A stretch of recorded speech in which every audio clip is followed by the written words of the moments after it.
And so I followed Johnny Cochran throughout the entire O.J. Simpson case. And then when he was acquitted, I was like, okay, like there's two sides to every story. No matter what you personally believe about the situation, is how you present it. And your presentation can have consequences, or it can, work in your favor.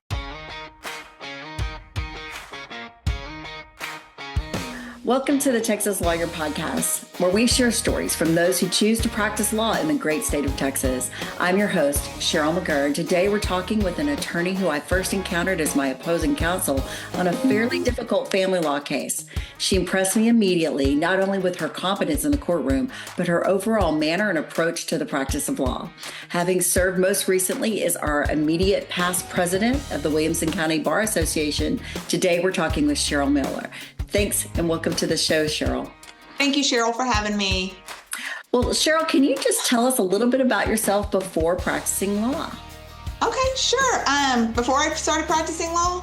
Yes. Well, before I started practicing law, I was actually a teacher.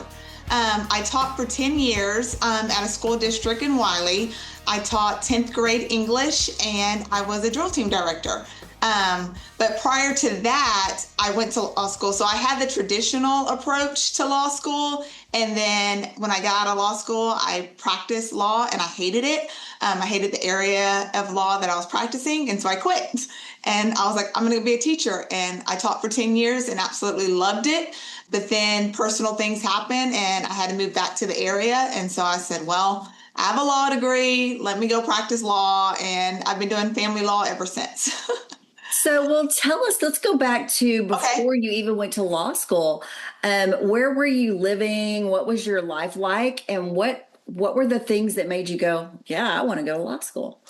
Good. Well, I grew up in Killeen, Texas, as a military brat, even though I wasn't the traditional military brat. We didn't move that much. I hear other military brats saying, we moved every 3 years, and not we moved twice is what I remember. San Antonio and Killeen, Texas. But it was actually back in high school in 1994, the O.J. Simpson trial. And I know that's so cliche to say the O.J. Simpson trial, but it was Johnny Cochran. And I remember being fascinated with this O.J. Simpson trial. I remember the summer they took off the NBA Finals. It was the Lakers playing somebody, but they stopped the NBA Finals to show the Bronco chase. And so I was fascinated ever since. I was like, who is this person that has stopped the NBA Finals? And so I just kind of followed the trial. And I just remember Johnny Cochran and the way he was able to narrate a situation and had you second guessing yourself like, oh, okay, that's a plausible explanation. And I said to myself, I was like, I want to do that. I want to take someone's story and take their narrative and make it fit that works best for them. And so I followed Johnny Cochran throughout the entire O.J. Simpson case. And then when he was acquitted, I was like, okay, like there's two sides to every story. No matter what you personally believe about the situation, is how you present it. And your presentation can have consequences, or it can, work in your favor. So that was kind of like my intro to law, the Johnny Cochran O.J. Simpson case. And so what steps did you take and what kind of support or pushback did you get from your family and community? I didn't get any pushbacks from my family. My dad was a doctor and my mom is an educator. And so they always told me, you're going to have some initials behind your name. You just need to choose which ones. And so I knew after high school, and my dad always told me, he was like, you're going to go to college and you're going to go to some professional school. And you just need to figure out which one you're going to do. So I always knew there was something beyond high school for me. It was a matter of figuring out what did I want to do. And that O.J. Simpson, Johnny Cochran really just sparked my interest for the legal field. And I was criminal law was my path. If you'd have asked me, I was going to do criminal law. I was going to work with juveniles. I really believed, I still believe that the school to prison pipeline is a real situation that we got to get a hold of. And so that was my trajectory. I was going to go to college. I was going to major in criminal justice. I was going to do criminal work, criminal defense, and that was going to be my life. I was going to be the next Johnny Cochran. And then graduated high school, went to undergrad at Texas State University right here in San Marcos. majored in criminal justice. And then it was time for law school, and I chose the Ohio State University. My dad had gone there for medical school. My family's from Ohio, so I felt comfortable going back to Ohio. That was the pushback I got. My parents were like, why? Why are you choosing an out-of-state school when there's Texas schools? And, I was 22 and I was grown, so you weren't going to tell me anything. I was going to do what I wanted to do. And so I went to Ohio, went to law school at Ohio State, and had a great opportunity to intern at the Attorney General's office in their capital crimes division. And I was like, this is perfect. I'm working with inmates on death row. I'm doing criminal work. And Cheryl, no. I was not cut out to be a criminal. I was not cut out to be on the prosecutor side or on the defendant side. It changed me. And not for a good way. I became very paranoid. I saw myself as every victim. I was like, oh my gosh, this person did this. And my dad, he was like, maybe criminal law is not for you. And so I was like, okay, got to find a new field of law to practice. And so I think that's really interesting that you had this goal and you stepped into it and you're like, nope. And I think that's encouraging, right? Yes. Because you got to step out and you got to try things. Mm-hmm. And sometimes you step out and you're like, this is not the path for me. And so was it at that point that you said no to the practice of law entirely for a while, or did you try other areas before you moved into education? Well, I was fortunate to be part of the Black Student Alliance at Ohio State, and they were part of the National Black Law Students Association. And so they had a matching program where they could match you with firms. And so I matched with a firm in Dallas for work and doing stocks and mergers. I should have known then this was not going to be for me. And so yeah, I would have been like, I know you well enough to know. Yeah. No. Not at all. But at that time, I was 25. It gave me an opportunity to come back to Texas because I did not enjoy Ohio, which is what my parents told me. The cold weather was not for me. For some reason, I thought, I'd go to Ohio every summer growing up, so it was fine. But no, those winters were not fine in Columbus. And so I was happy to come back to Texas. So I came back to Texas. I worked at a law firm in downtown Dallas, and it was great money for a 25-year-old. But I was doing stocks and mergers. And yeah, Cheryl, that was not for me. And that's when I chose, I'm quitting. I do not enjoy this. I tried criminal law. I'm doing stocks and mergers, corporate redlining.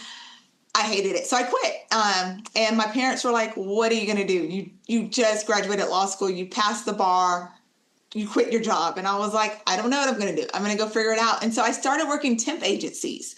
And I signed up for a temp agency, and I was like, just place me somewhere. Let me figure out what I want to do. And so I did a variety of different jobs at a temp agency. And when I didn't have work, I would go substitute. And I was like, oh, I really enjoyed substitute teaching. And I remembered it was July of 2000, I guess it had been 2006. The principal called me the last weekend in July and it was like, Cheryl, do you remember subbing at my campus? And I was like, yeah, I had she's like, did you enjoy it? I was like, sure. And she goes, I have a full-time position. Are you interested? And I was like, what? I don't even have my teaching certificate. And she goes, well, we really enjoyed you on campus. And so she talked me through on how to get my teaching certificate. And so I said, sure. So that's how I became a teacher, just subbing and really enjoying it. And the staff enjoyed me and the principal enjoyed me. And they had an opening in the last week of July, right before school started. And then I went and got my teaching certification. And so I taught. And then I was like, okay, there's more to teaching. I want to get into administration. So then I went and got my master's at Dallas Baptist. And you couldn't have told me that I wasn't going to be an educator or some type of administrator. And I did that for 10 years until personal life challenges happened, and it brought me back to the Central Texas area.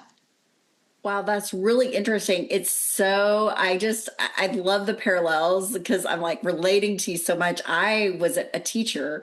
I started out as a teacher prior to my practice of law. Okay. And I had a similar situation where I was doing long-term subbing. I was doing subbing and a long-term subbing, and I had one principal who called me up and wanted me to come work, but I did not have the same reaction you did. I had the opposite reaction. I was like, oh, yeah, I like you and all the teachers, but I am not going to do this. At that point, I had learned enough about the teaching profession Yeah. and how emotionally draining it was.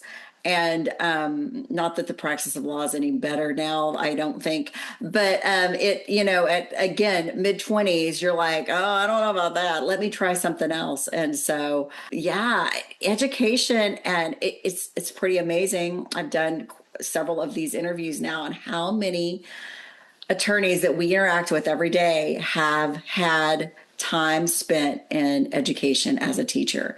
And I think that's interesting because as a good lawyer, we have to be teaching.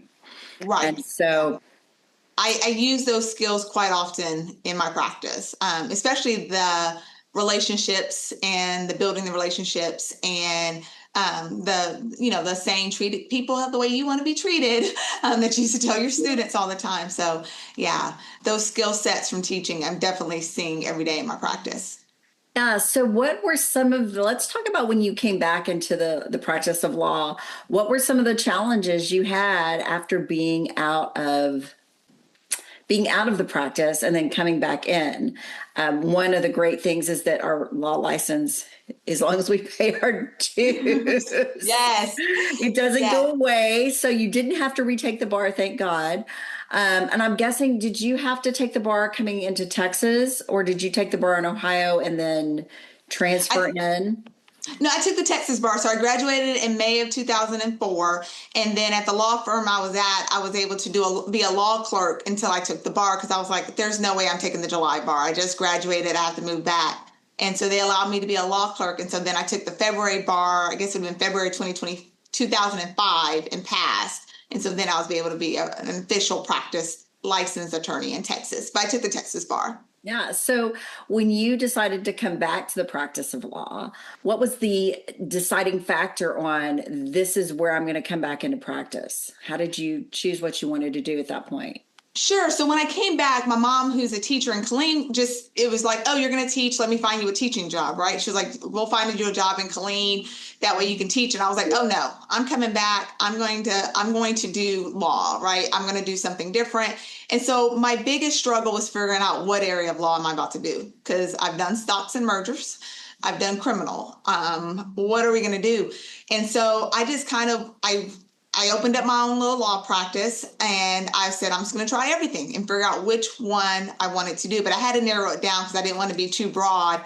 And I didn't want to be one of those people that was like, I'm a general practitioner. I can do everything. I was like, let me figure out exactly what area. So I did family. I did education, coming from being an educator, and I did employment. And so I just, I marketed myself as an employment attorney. I marketed myself as an educator, helping parents navigate 504 accommodations, those issues. And then I marketed myself as family. And I really enjoyed the family. I really enjoyed the education aspect, that doing education law, but it was a struggle finding parents. Maybe my marketing was wrong, but I just didn't have the constant workflow coming in. But in family, I did.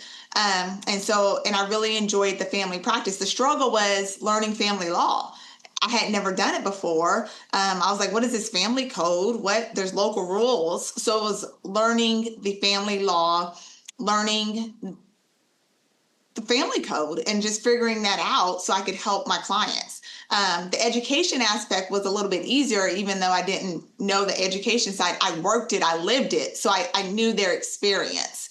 So those were easier cases to do. And then the employment wasn't too bad either. I was like, okay, let me, I think, it was before ChatGPT. So it was Google. Let me figure out what your issue is. And a lot of it was just wrongful termination. So I was able to figure out EEOC and working the way up through that. But the challenges I had was figuring out what is family law, and how do I help my clients. And I just had my own practice, and I did that for maybe about 3 or 4 months. And then I had an opportunity to come work here at the Carlson Law Firm.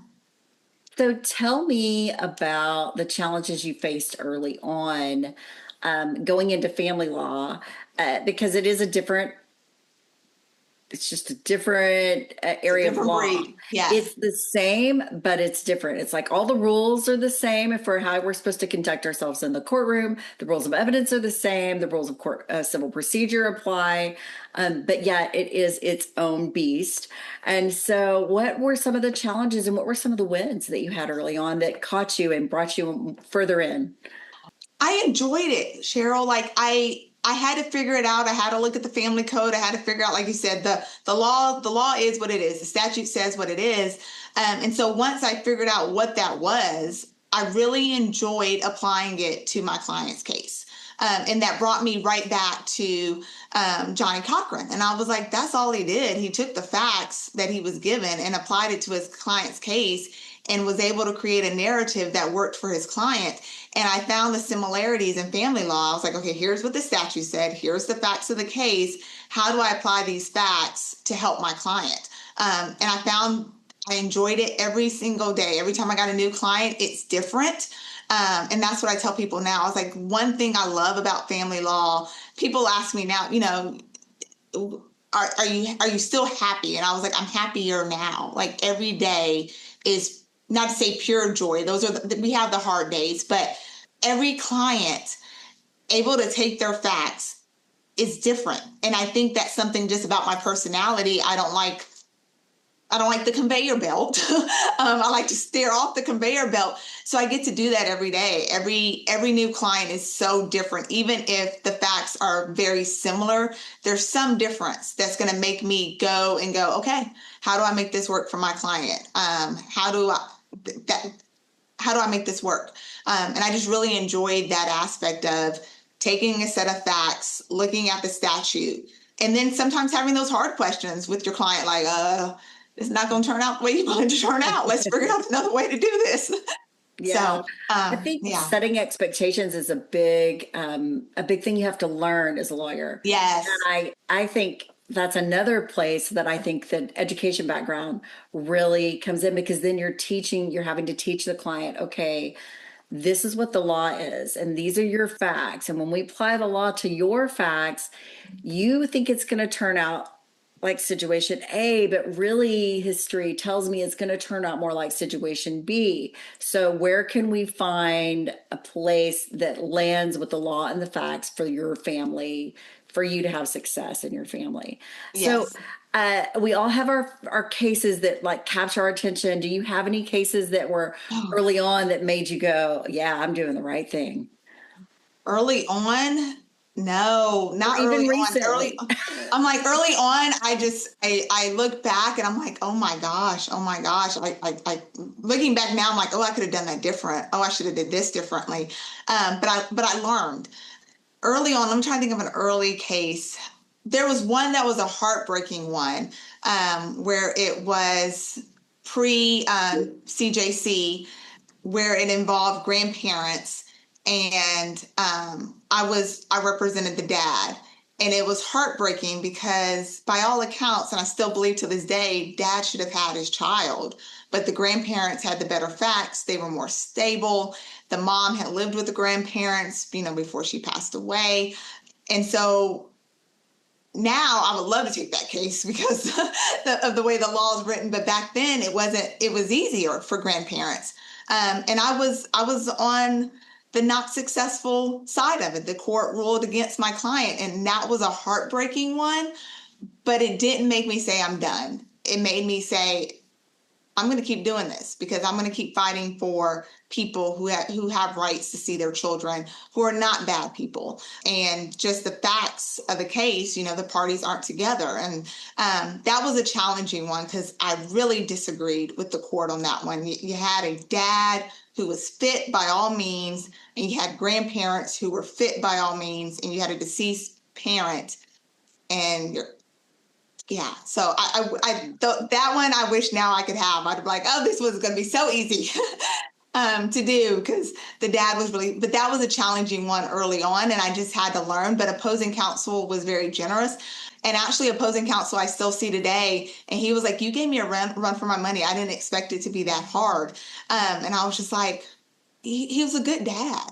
Mm-hmm. And now that I know, if the law would still have been the same, what I would have done differently in that one, I probably would have tried to I'm always about settling cases, right? I'm always the one that's like, why are we going to court? Why are you letting some independent person who's only going to hear 30 minutes of your side dictate your life? Let's figure out how we can make this fit for you. I probably would have not negotiated, but probably try to force mediation on that one had I known.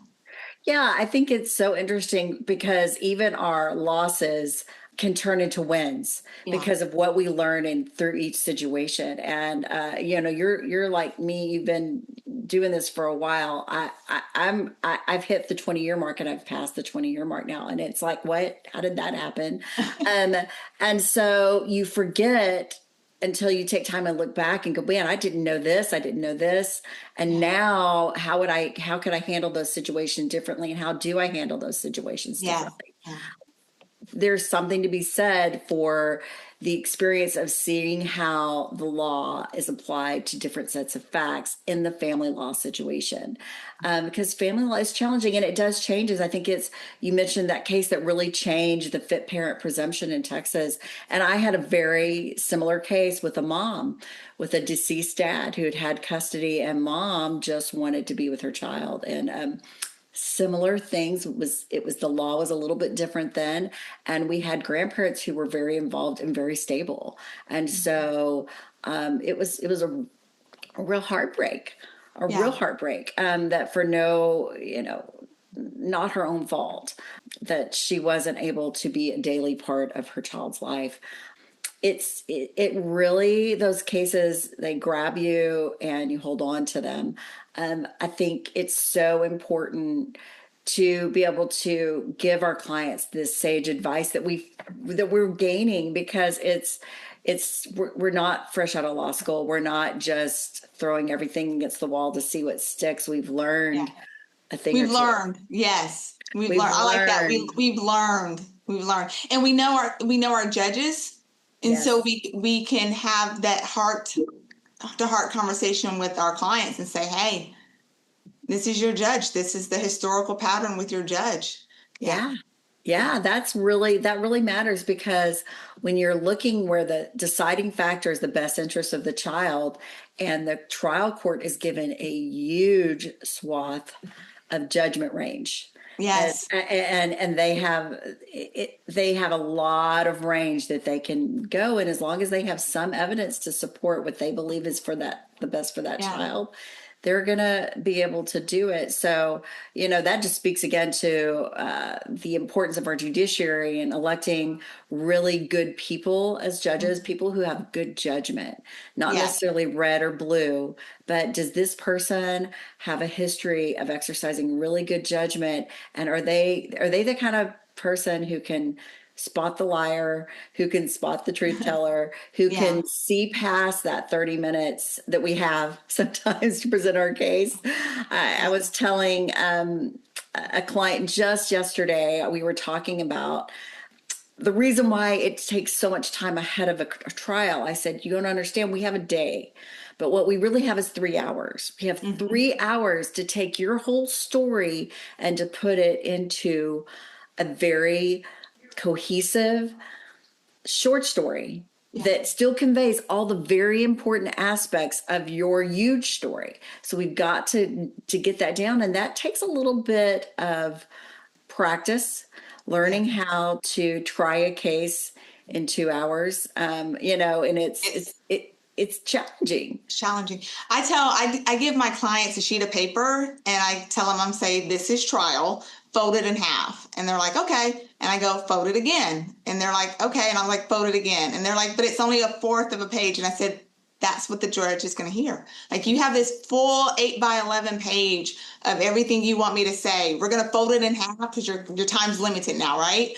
The other side gets their half, you get your half. And I was like, now fold it again, because I got to make sure I have time to cross the other side. So here's your nice little corner, fourth of a page that we get to tell your story with. And when they see that visual, they're like, oh, yeah. And I'm like, okay, you want to go to mediation now? Yeah.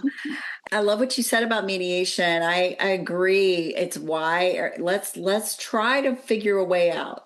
Let's Yeah. try to figure a way to avoid airing all the dirty laundry in front of an independent party who doesn't really know your family. Wouldn't it be better to try to work it out? And, I know you have the same kind of rate I do, is that we settle a lot of our cases at mediation. And I think that's as it should be.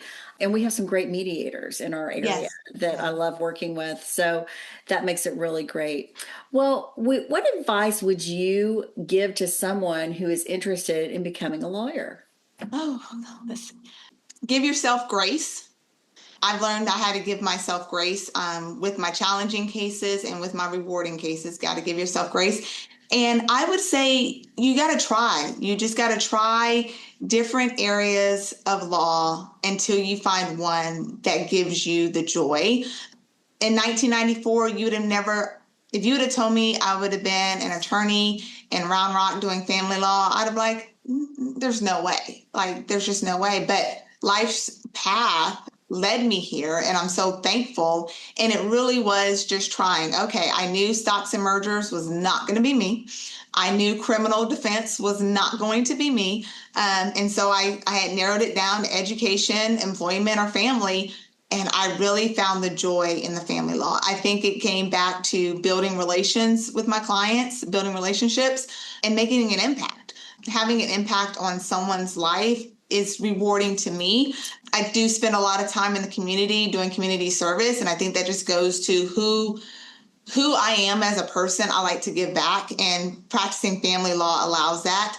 So my advice would be try it. Try every area of law if you have the opportunity to find one that really brings you joy, and where you can wake up every day and go, okay, I'm going to work. Like, I don't look at it as a job.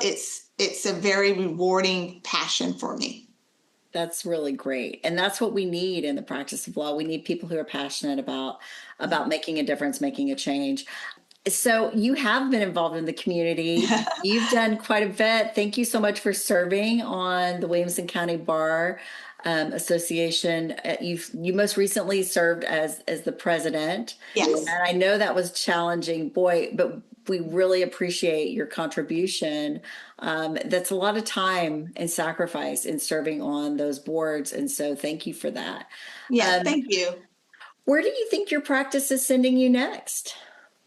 That's a good question. I'm dabbling in mediation. I enjoy mediation. I've done family appeals.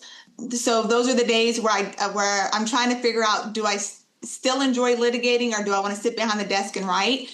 And I still enjoy litigating. And so I was like, all right, so I still do my litigation side, and I'm picking up more family law appeals because I like the writing side. Because I'm getting old, Cheryl. I was like, I'm getting old. And so I was like, have recently graduated seniors, so I do feel your pain. Yeah. So I was like, is my brain still sharp? And doing family law appeals is keeping me sharp, because I'm like, okay, let me do the research, let me do the writing, and it's keeping me up to date with the younger ones who are fresh out of law school, who can think very quickly on their feet. And I'm like, okay, I got to keep my brain going. And so Yes. I like the family law appeals because it's making me go back to the basics of the research and the writing to keep my brain sharp. Yeah, I agree. I have recently discovered a few appeals as well, and have done a few now, and we do like them because it gives you time to just formulate your argument, and to just make it very concise and readable. I like that aspect of it. It takes you back to law school, the basics, the IRAC. Yes. Takes you right back to IRAC. Yeah, Yeah. exactly. So, well, you're going to have to tell us now, what is IRAC? Because I know. there may be young people watching this going, what is she What is talking? that? What is IRAC? IRAC is a method they taught you in law school on how to analyze a case. You look for the issue, you look for the rule, the A is applying it to the facts of the case, and then the conclusion. So, Yeah. Yeah. yeah. And it's what a lawyer does every single day of their Yes. life. It's so interesting because a law school teaches you to think like that, and Yeah. not just in the law. It helps you when you're outside of the practice of law and you're making decisions and related to other things to quickly look and go, what is the issue here? What rule needs to be applied here? Yes. And how do we get to the logical conclusion of where we want to be? Yeah. How can we get there? And so I'm grateful for law school. Yeah. I'm so grateful. I've said it time and time again. I don't know how non-lawyers function without a law school education, because the way you're taught to think through problems is just Analytical. Yeah. yeah, to be analytical about things. We live in a society that's so driven by emotion, and emotions are important. They're an important part of who we are as humans. But to be able to step back and go, okay, I'm feeling what I'm feeling, but there's also facts that are here that we can't get around. So how do we inform our feelings regarding these facts, and how can we be a little more analytical and manage ourselves? Yes. And so that I love that law school does that. I wish we did more of that in like the high school level. I wish they were teaching more of that. Listen, look, you need to analyze things. But Yeah. I don't know, maybe we'll inspire people to make change in education, make it a little more Socratic early Yeah. on. Early on, yes, the Socratic method in education would be nice. Yeah, I 'Cause really I look do. at my daughter and I'm like, you did what? The thinking is just gone out the door. Yeah. Yeah, and it's challenging. It's a very different society that our kids are Yes. learning in now. A very quick society, and Instant gratification, instant answer. yes, yeah, Yes. and then so they go look for the answer to their problem, and they don't have it in 5 minutes. It's like you need to look a little harder. You got to dig. She takes a little more effort. I teach at Austin Community College in their paralegal department, and I teach legal research. And so it's a joke I make with them, and I go, listen, y'all, when I was in school, it was going to the library and opening up a book and figuring out how to find it in the book. Now we're going to log into Lexis and we're going to type in the citation and it's going to tell you.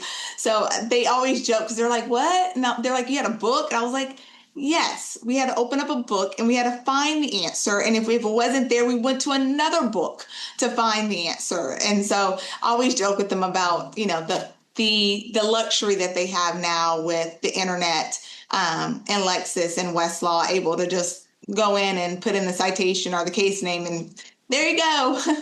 And it'll even summarize it for you now. It's like you don't even have to read the case; it summarizes it for you. But you got to be careful, Yeah, because sometimes it lies and tells you that's what's true. important is not. And so, Yeah, yeah, that's the new thing with AI. It's not only does it hallucinate cases, but sometimes it will give you a real case, and it will tell you that when it gives you the summary, it takes a little tiny paragraph of something in that case that was dicta yeah, and makes it stand for that. And so yeah. it goes back to, we need to have good education. We need to have critical thinkers who want to seek the truth, who want to seek justice. Yeah. And I think I feel like that's part of you, and I felt like that from the minute we met. Well, thank you. You had a passion, and you were wanting to seek truth and justice for your client, and that made it a joy, even when we're on opposing sides, to work with you in that way. Yes. We're both doing the best we can for our client and trying to get to that ultimate goal of, in family law, trying to get this family past the litigation to the next level and to go on in a peaceful way if they can. Yeah, So because it can be draining, and at the end of the day, I look at it, I'm like, it's your children. What your actions, you will go your separate way, but when you have children, your children are affected. So yeah. how can we make this work? how can we make it work? How can we figure it out? So thank you so much for joining me today. I really appreciate it. Talking with you. I love hearing everyone's stories about what inspires them about the law. And so thank you so much for being with us today. Well, thank you, Cheryl, for inviting me. I appreciate it. Yeah, you're welcome. I'm so glad we had this time to chat. With that, the Texas Lawyer Podcast is adjourned for today. What's your biggest takeaway? Let us know in the comments below. If you enjoyed today's podcast, be sure to leave a review, like, subscribe, and share us with your friends.